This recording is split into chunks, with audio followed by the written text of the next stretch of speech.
Well, you've been a champion for things that help improve our business climate. In the last 4 years, we've seen a lot of good stuff on tax reform, unemployment insurance, tort reforms, and it's really began to show and materialize. Talk a little bit about what you're seeing and how that stuff's working, and what are some of the things on your mind going forward? Some of Well, your priorities. you look at what we've done over the last 6 years, it's been really impressive. Moving from the 44th worst tax climate in the country to, I think, top 11, 12, well, 10, 11, 12 best, and continue to climb every year. We have another budget surplus again this year.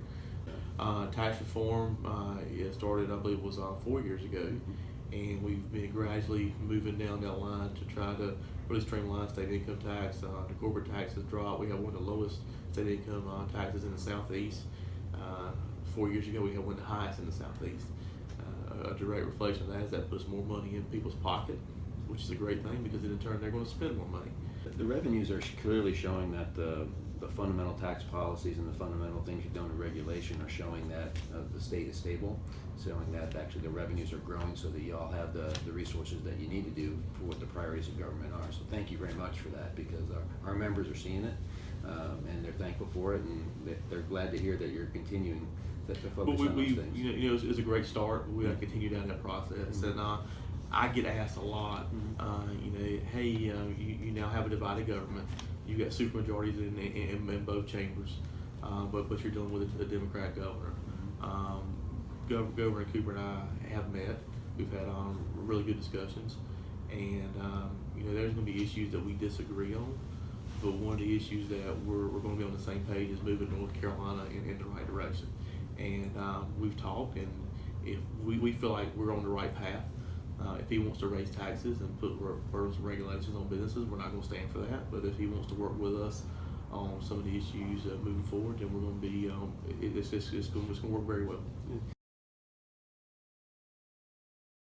You raised entry-level teacher pay to the highest level that it ever has been, to $50,000. It's coming in, and we're seeing the fruits of that. What are some of the next steps there, and what are some of your thoughts on education to keep that going? Well, education's been a political football over the last couple of years, and at the end of the day, you can take all the political rhetoric out of it, but we've got to educate children.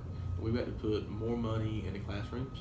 We've got to continue focused on those children, because we can have the best tax policy here in the state of North Carolina. We can have the best environmental regulatory reforms in North Carolina. We can have the greatest cost of living. We can have the greatest of all things, but if you don't have a educated and qualified and willing workforce, Talent's got to be then the business industry is not going to come. And so we've set the stage for having great tax policy that's going to attract business industry. Now we've got to really focus on that educated workforce. The first part of that is raising teacher pay that has been neglected for years. So we were successful in doing that. And I believe we're the last 3 out of 4 years that state employees and teachers have received a bonus or a raise, and we want to continue down that path. And that's a big deal, because we want to retain the best and brightest to serve our state. Education represents 57% of our state budget, which is a huge chunk of our state budget goes to education. That's K-12. It's also our community colleges. I just can't say enough about what our community colleges have done. When the recession hit, they put people back to work. They retooled, they re-educated people, streamlined their finances, and put people back to work. And we're very blessed to have a community college system here in the state of North Carolina that does that. Our university systems are top notch. We need to continue making our university systems top notch, in a place to where everybody from all over the world wants to come and be educated right here in North Carolina. And hopefully, with everything else we've got going on, they want to stay here and live here and raise a family here. Tell us a little bit about what you see about how do we help those non-urban areas, and what are some of the things you're thinking about in rural areas to help those folks out as we go forward? Well, we have I like to say the biggest divide in our state is not Republican, Democrat, it's urban versus rural. And the challenge that we face here is, how do you continue to grow your urban areas without leaving your rural areas so far behind? And so one is making sure that we're able to recruit and retain teachers and get quality funding and appropriate funding in our rural schools, because those children deserve the same education as someone in the metropolitan area. The next phase is infrastructure. Business industry doesn't come unless you have infrastructure in place to allow them to come, whether it's rail, whether it's roads, whether it's working on our port system. So we've got to focus on infrastructure in our rural areas. And so rural eastern North Carolina was hit very hard with Hurricane Matthew.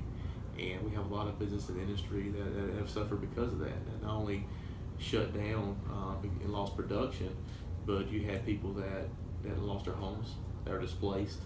And so trying to gear back up, trying to get back to the swing of things has been a struggle.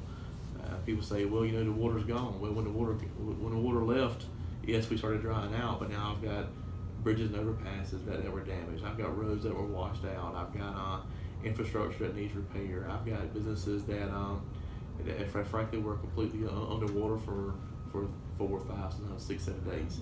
And so we have a significant amount of loss there that's going to take a long time to recover from. And I was very happy to sponsor the Hurricane Relief Act and take the first step in doing that. And that's one of the things that I have not only talked with our governor about, but also talked with House and Senate leadership, and we're committed to see that through. You had forest fires. So it was a very unique situation when you had the eastern part of the state underwater and the western part of the state on fire. And but because of the responsible budgeting that we've done, because of rainy day reserves in place, because of the overall reserves we've been able to do through the tax reforms and the responsible budget we've done here in the Republican majority, we've been able to handle that. We didn't have to go beg and bargain and plead to the federal government to send money down here. We were actually in a position where we could handle that crisis on our own. Well, thank you for everything you've done, and thank you for your laser focus on continuing to improve our state and make us a top state for all of the things that you talked about. And we really appreciate you taking some time today, and just know the business community stands ready to work with you to help make North Carolina the best place to live, work, and do business in the country. So thank you for your commitment. It's an absolute honor to serve, and any of your members are welcome to come in and talk anytime, because together we're going to make this the greatest state in the country. Looking forward to it. Thanks, sir. Thank you.